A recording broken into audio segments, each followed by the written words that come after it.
Thank you very much, Maria Felice. Since I saw that we have participants from many countries, I decided to give my greetings in English.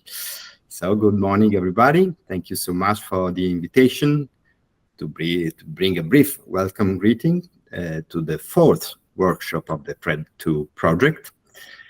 This is a project that addresses an actual and relevant topic: prevention and combating of irregularities and fraud in the use of European funds.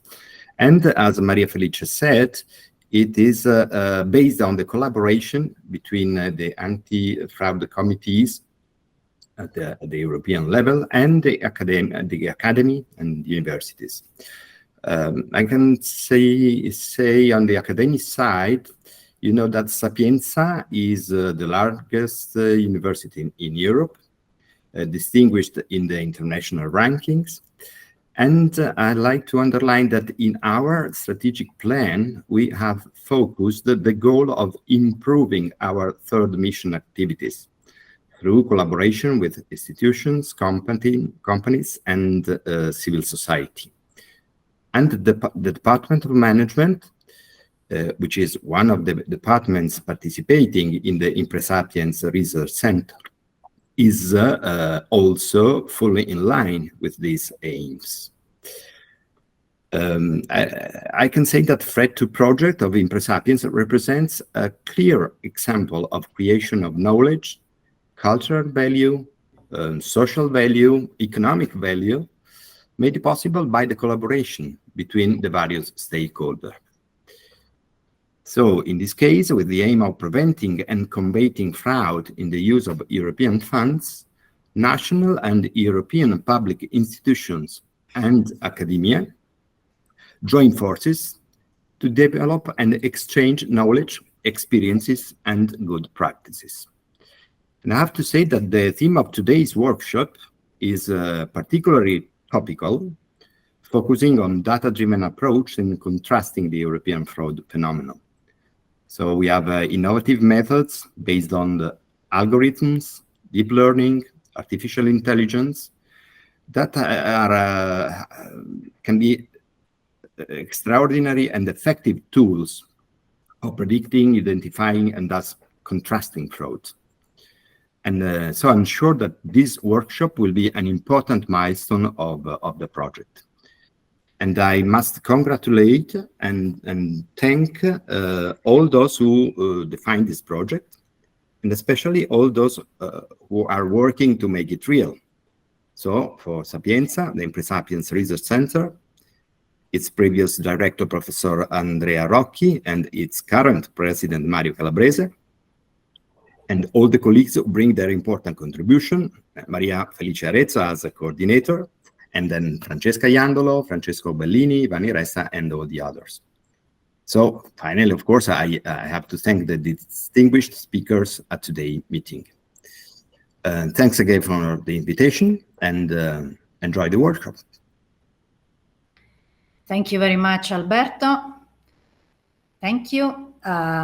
Professor Mario Calabrese, who is the new director of the Research Center ImpreSapiens, unfortunately cannot be here today, but he sends his warmest greetings. Now I leave the floor to Cruciano Cruciani, who is the Colonel of Guardia di Finanza and the coordinator of the Technical Secretariat of the Italian AFCOS. Luciano, the floor is yours, and if you prefer Italian, no problem. Thank you.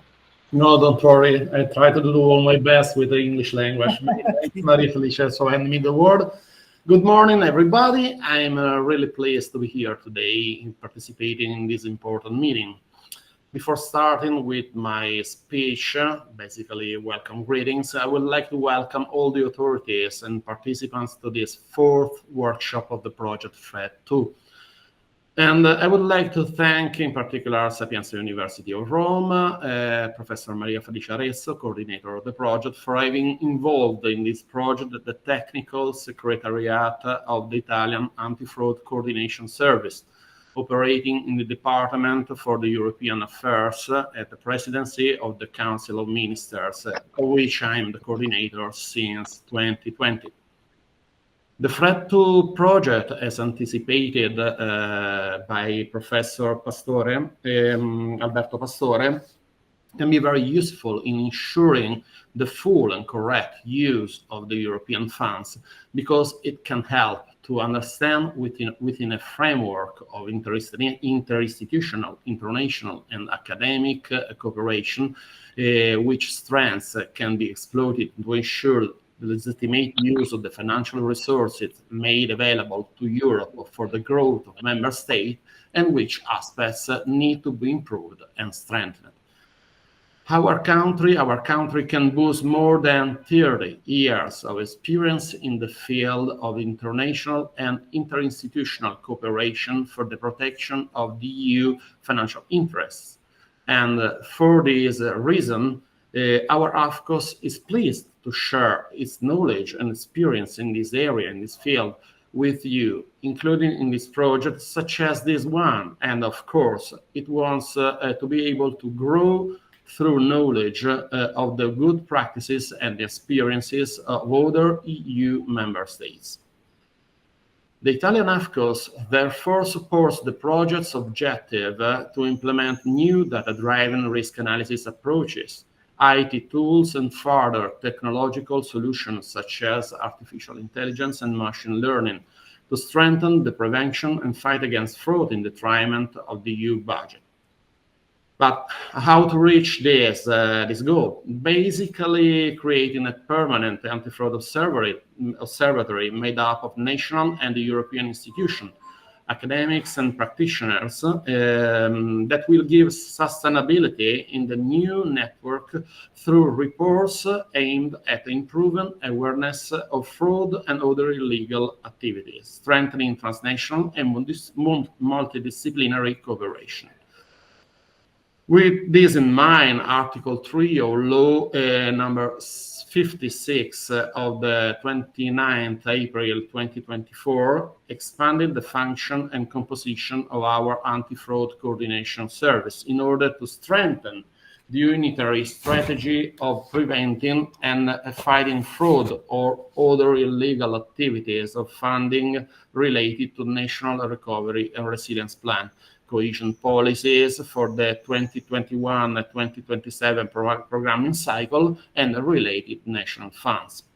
Moving quickly into the details of our function, among other tasks, the Italian AFCOS promotes and plans, also in cooperation with similar structures established in other member states, in the candidate countries, and in the neighborhood policy, as well with other national and European institutions, and with national and foreign academic and training institutes, training and communication activities to be carried out at national and European level in the field of the protection of the EU financial interests and the fight against irregularities and frauds in the detriment of the EU budget. The second point is represented, this task to ensure and support all activities necessary for the swift and full implementation of recommendation, request, communication, and other similar matters originating from the competent institution of the European Union in the field of the protection of the EU financial interests and the fight against irregularities and fraud against the EU budget. In particular, I would like to highlight in this regard recommendation 2 on digitalization of the fight against fraud, on the member states' agenda contained in the 34th annual report on the protection of the EU Union's financial interests and the fight against fraud covering the year 2022, which places the issue of digitalization as the core of anti-fraud strategies and represents both a resource and a threat, as fraudsters are also increasing using and exploiting new technologies in order to commit their crimes. So that's basically a brief introduction, and time is over. Many thanks for your attention, and the floor is back to Maria Felice. Enjoy the meeting. Grazie Cruciano.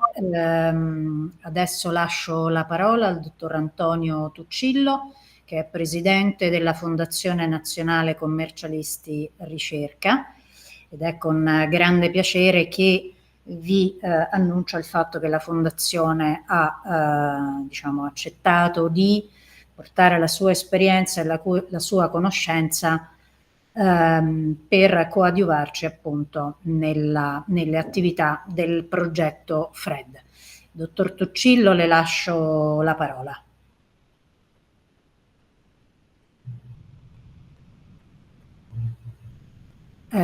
Non la sentiamo, deve aprire il microfono, grazie. Ecco, grazie, buongiorno a tutti, ora mi sentite? Sì, perfettamente. Buongiorno a tutti, innanzitutto vi presento la Fondazione, che è il centro studi del Consiglio nazionale dei dottori commercialisti e quindi è la struttura di ricerca che forma un po' l'indirizzo della categoria. È il nostro punto di forza per cercare di dare un contributo ai nostri iscritti, così come lo diamo un po' a tutta la parte sociale, a tutta la cittadinanza. Ovviamente i saluti e i ringraziamenti da parte mia e della Fondazione per l'invito odierno e per la partecipazione a questo workshop sono scontati, così come sono scontati anche i ringraziamenti che rivolgo alla mia amica e collega Antonia Coppola, che si sta occupando di portare a termine questo lavoro che ritengo pregevole in tutti i suoi aspetti. Noi appena abbiamo avuto notizia di questo intervento e di questo progetto, come Fondazione abbiamo aderito con grande entusiasmo all'iniziativa della Sapienza. Non appena c'è stata proposta una collaborazione ed uno studio al contrasto delle frodi, abbiamo dato il nostro massimo ed incondizionato assenso, perché riteniamo che la collaborazione con l'università e oggi anche con la Guardia di Finanza, ho visto del colonnello Cruciani che partecipa all'iniziativa, riteniamo che sia un dovere istituzionale da parte della Fondazione, in quanto questo qualifica e accresce anche le qualità professionali dei nostri iscritti. Ma venendo all'argomento odierno, mi piace fare un paragone con quelle che sono le procedure di allerta che oggi esistono in tutte le società. Le procedure di allerta tendono anzitempo a far emergere eventuali difficoltà societarie, difficoltà di prosecuzione aziendale. Così io ritengo noi dovremmo orientarci nello studio e nella ricerca di quelle che sono le frodi di natura finanziaria e commerciale, non per combatterle, ma per prevenirle, che prevenirle è molto più importante. Individuare, diciamo, con un approccio predittivo alcuni comportamenti contabili connessi o preliminari, addirittura propedeutici qualche volta alla commissione di illeciti, è una sfida molto importante per noi operatori del settore e per noi dottori commercialisti. Per questo motivo abbiamo aderito con grande entusiasmo al progetto FRED e intendiamo collaborare con i nostri 120.000 iscritti in modo da cercare di arrivare ad individuare le migliori pratiche possibili per anticipare quelle che sono le eventuali frodi che possiamo trovare nelle aziende che seguiamo. Anche perché noi dottori commercialisti siamo i più interessati di tutti, perché a volte possiamo essere le prime vittime di operatori senza scrupoli.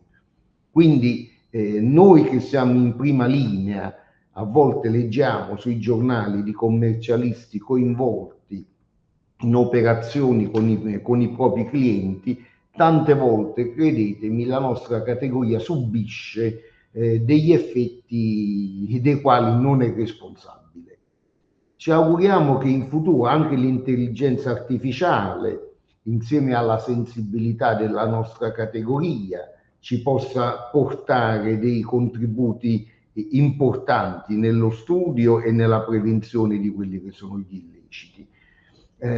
Sono convinto che questo progetto al quale ci affianchiamo dal primo momento e del quale siamo convinti ci porti su un percorso virtuoso che vorremmo allargare a tutti i nostri iscritti e coinvolgerli in queste iniziative.